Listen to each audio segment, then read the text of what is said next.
ಎಲ್ಲರಿಗೂ ನಮಸ್ಕಾರ. ಇಂದು ನಾನು ಹೊರನಾಡು ಅನ್ನಪೂರ್ಣೇಶ್ವರಿ ದೇವಾಲಯದ ಬಗ್ಗೆ ತಿಳಿಸಿಕೊಡುತ್ತೇನೆ. ಭವತಿ ಭಿಕ್ಷಾಂದೇಹಿ ಎಂದು ಕೈನೀಡಿ ಬೇಡಿದ ಕೈಲಾಸನಾಥನಾದ ಶಂಕರನಿಗೆ ಭಿಕ್ಷೆ ನೀಡಿದ ತಾಯಿ ಅನ್ನಪೂರ್ಣೇಶ್ವರಿಯನ್ನು ಸ್ಮರಿಸುವುದೇ ಹೀಗೆ. ಇಂತಹ ಮಂಗಳಮಯಳಾದ ತಾಯಿಯು ಕರ್ನಾಟಕದ ನಿತ್ಯ ಹರಿದ್ವರ್ಣದ ಕಾನನಗಿರಿ ಪ್ರದೇಶವಾದ ಮಲೆನಾಡಿನ ಮಡಿಲ ಸೌಂದರ್ಯದ ಹರಿ ಹೊರನಾಡಿನಲ್ಲಿ ನೆಲೆಸಿದ್ದಾಳೆ. ಭಕ್ತಿಭಾವ ಉಕ್ಕಿರುವ 6 ಅಡಿ ಎತ್ತರದ ಸುಂದರವಾದ ವಿಗ್ರಹ ರೂಪದಲ್ಲಿ ಹೊರನಾಡಿನಲ್ಲಿ ನೆಲೆ ನಿಂತಿರುವ ಆದಿಶಕ್ತಾತ್ಮಿಕೆಯಾದ ತಾಯಿ ಅನ್ನಪೂರ್ಣೇಶ್ವರಿಯನ್ನು ನೋಡುವುದೇ ಒಂದು ಭಾಗ್ಯ. ಹೀಗಾಗಿಯೇ ಕವಿ ಕಣ್ಣು 100 ಸಾಲದು ಅನ್ನಪೂರ್ಣೇಶ್ವರಿಯನ್ನು ನೋಡಲು, ನಾಲಿಗೆ 1000 ಸಾಲದು ಈಶ್ವರಿ ನಿನ್ನನ್ನು ಹೊಗಳಲು ಎಂದು ಹಾಡಿರುವುದು.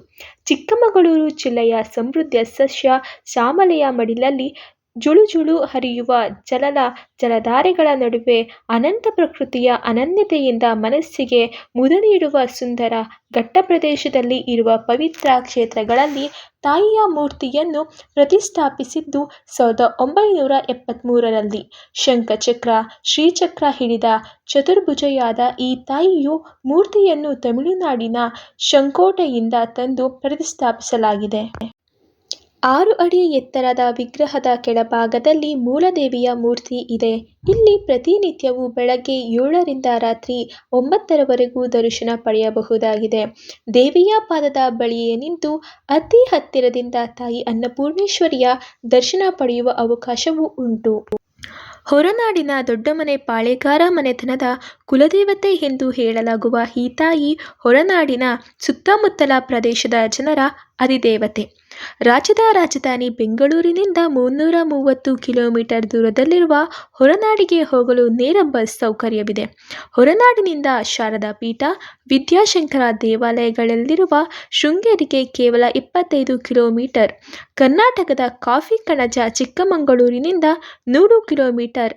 ಅನ್ನಪೂರ್ಣೇಶ್ವರಿಯ ತಾಣವಾದ ಇಲ್ಲಿ ಊಟ ವಸತಿ ಸಮಸ್ಯೆಯೇ ಇಲ್ಲ. ಆದಿಶಕ್ತ್ಯಾತ್ಮಿಕೆ ಶ್ರೀ ಅನ್ನಪೂರ್ಣೇಶ್ವರಿ ಅಮ್ಮನವರ ದೇವಸ್ಥಾನದ ಆಡಳಿತ ಮಂಡಳಿಯೇ ಊಟ ವಸತಿಯ ವ್ಯವಸ್ಥೆ ಮಾಡುತ್ತದೆ. ಇಲ್ಲಿ ಸುಸಜ್ಜಿತವಾದ ಪಾಕಶಾಲೆ, ವಸತಿ ಗೃಹಗಳಿವೆ.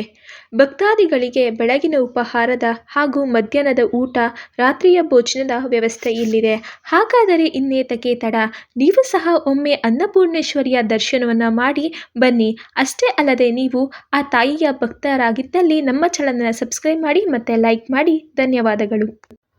ನೀವೆಲ್ಲರೂ ಸಹ ದೇವರ ದರ್ಶನವನ್ನು ಪಡೆಯುವುದರ ಜೊತೆಗೆ ಆದಷ್ಟು ಬಡವರಿಗೆ ಅನ್ನದಾಸೋಹವನ್ನು ಮಾಡಿ. ಆದ್ದರಿಂದ ದೇವರ ಮೆಚ್ಚುಗೆಗೆ ಪಾತ್ರರಾಗುತ್ತೀರಾ. ಮತ್ತು ನೀವು ಅನ್ನವನ್ನು ಯಾವುದೇ ಕಾರಣಕ್ಕೂ ಸಹ ವೇಸ್ಟ್ ಮಾಡಬೇಡಿ ಮತ್ತು ಅದನ್ನು ನೀವು ತಿನ್ನದಲೇ ಎಸೆಯಬೇಡಿ. ಒಂದೊಂದು ತುತ್ತು ಅನ್ನಕ್ಕೂ ಸಹ ರೈತರು ತುಂಬ ಕಷ್ಟಪಟ್ಟಿರ್ತಾರೆ. ಒಂದೊಂದು ತುತ್ತು ಅನ್ನಕ್ಕೂ ಬಡವರು ತುಂಬ ಕಷ್ಟಪಡ್ತಿರ್ತಾರೆ. ಮನದಲ್ಲಿ ತಾಯಿಯನ್ನು ನೆನೆಯುತ್ತಾ ಈ ವಿಡಿಯೋವನ್ನು ಮುಗಿಸುತ್ತೇವೆ. ಆದರೆ ಮುಂದೆ ಯಾವುದೇ ಕ್ಷೇತ್ರದ ವಿಡಿಯೋ ನಿಮಗೆ ಮಾಹಿತಿಯಾಗಿ ಬೇಕಾಗಿದ್ದಲ್ಲಿ ನಮ್ಮ ಚಾನಲನ್ನು ಸಬ್ಸ್ಕ್ರೈಬ್ ಮಾಡಿ ಮತ್ತು ಕಮೆಂಟ್ ಮಾಡಿ. ಧನ್ಯವಾದಗಳು.